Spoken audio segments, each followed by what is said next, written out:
Zeus, a remarkable individual, exemplifies qualities of a wonderful man, a forgiving god, a caring father, and, undoubtedly, a loyal, profoundly devoted husband. Despite being wedded to Hera, the goddess of marriage, Zeus occasionally engaged in a multitude of affairs, possibly numbering in the hundreds of thousands. With such an extensive catalog of relationships, it is prudent to commence our exploration from the very beginning. According to Hesiod, Zeus had a total of 7 wives, with the initial one not being Hera but rather Metis.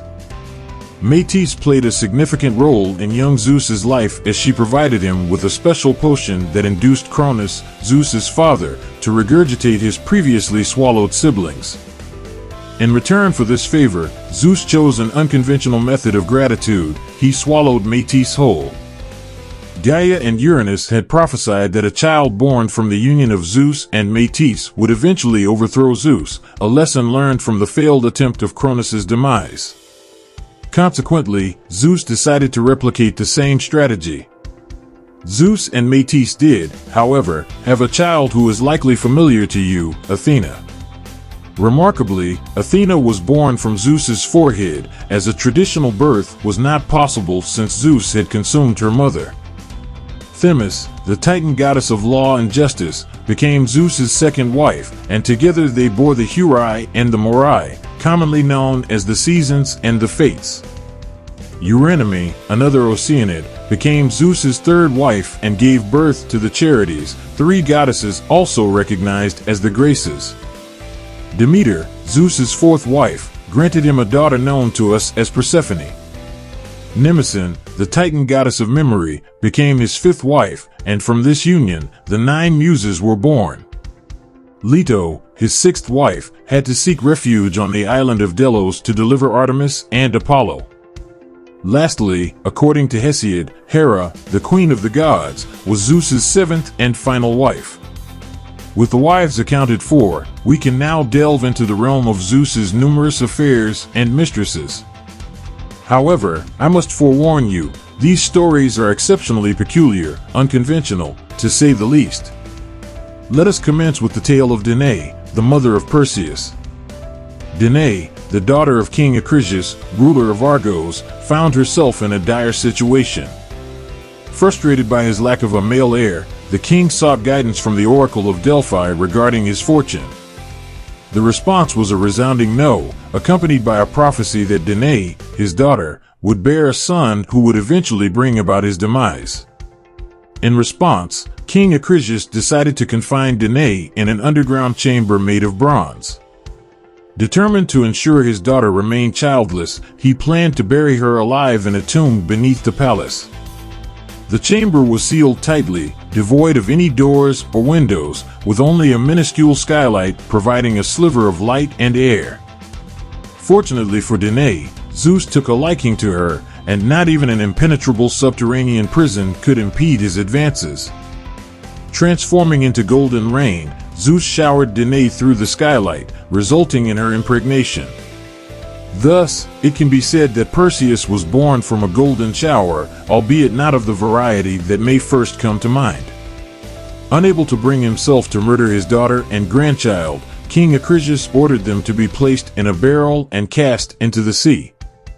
The prophecy eventually came to pass when Perseus inadvertently struck the king with a javelin, causing his demise. When Zeus endeavored to seduce Hera, he often assumed the form of various animals, individuals, or even inanimate objects. For instance, when he encountered Europa amidst her flower-picking activities, he presented himself as a bull emitting a captivating fragrance of fresh blossoms. Naturally, Europa's attention was captivated, and as she climbed onto the bull's back, Zeus carried her across the sea to the island of Crete, where he revealed his true form and made her the first queen of Crete. 2 of their sons, Rhadamanthus and Minos, would later become kings of Crete. One of the more peculiar tales involves Zeus's pursuit of Nemesis, the goddess of divine retribution.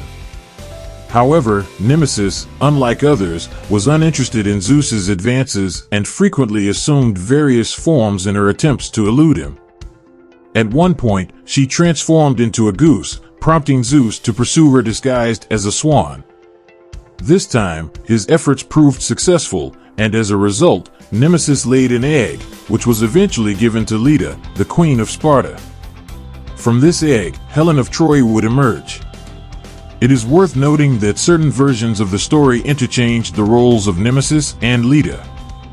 In the guise of a swan, Zeus sought refuge in Leda's embrace, pretending to be chased by an eagle, who was, in fact, Aphrodite in disguise. Other noteworthy transformations by Zeus include appearing as a phoenix when encountering Cassiopeia, assuming the form of an eagle when abducting Ganymede, manifesting as a satyr, a vulture, an ant, or even a serpent when approaching Alcmene, the mother of Heracles, while disguised as her own husband. Although this did not directly cause issues with Hera, it did condemn Heracles to a lifetime of animosity.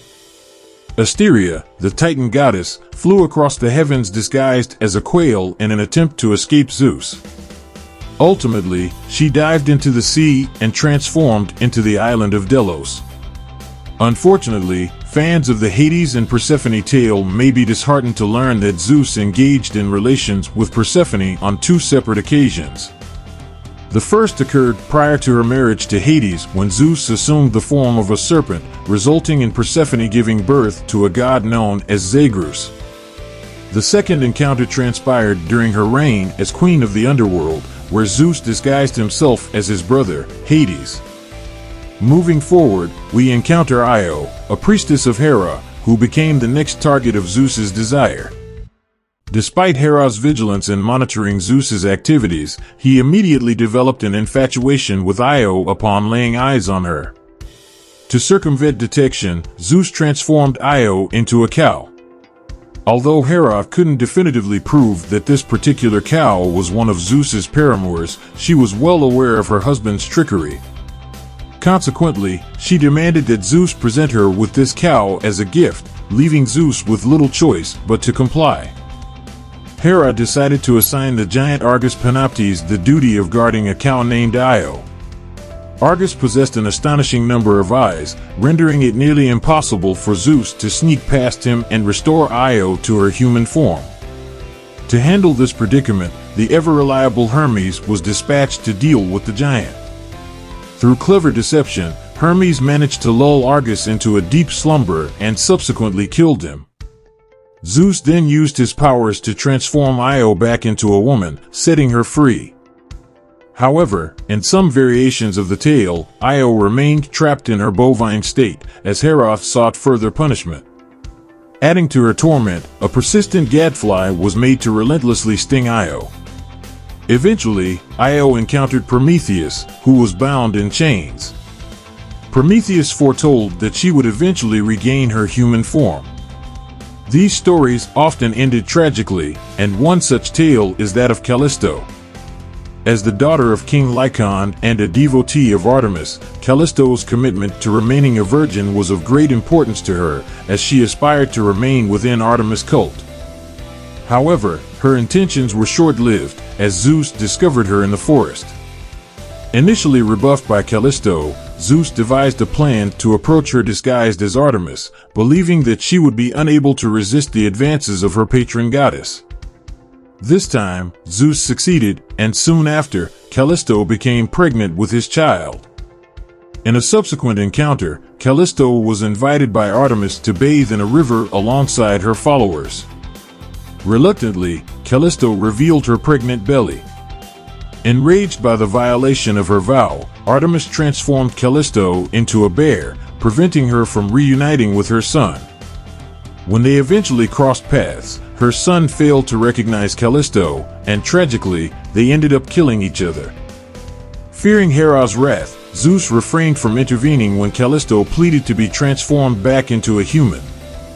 After her death, Zeus honored her by placing both Callisto and her son in the sky as constellations, Ursa Major and Ursa Minor. Alternate versions suggest that Callisto was slain by Artemis at a later time. In either scenario, there is no happy ending for Callisto. Continuing with tales of tragedy, we encounter the story of Lamia, a queen in Libya whose beauty attracted admirers from far and wide. Lamia bore 2 children from her affair with Zeus, which incited the wrath of Hera. Accounts differ as to the fate of Lamia's children. Some claim Hera killed them, while others assert that she manipulated Lamia into committing the act herself. The tragedy drove Lamia to madness, prompting Hera to transform her into a monster cursed with eternal insomnia. Lamia's eyes were forever unable to close, and she became a fearsome creature who abducted and devoured children. Parents would recount this story to their children as a cautionary tale, urging them to stay indoors. Eventually, Zeus found Lamia and granted her the ability to remove her eyes, allowing her to find rest at last. Semele, a priestess of Zeus, caught the attention of the god while sacrificing a bull at his altar.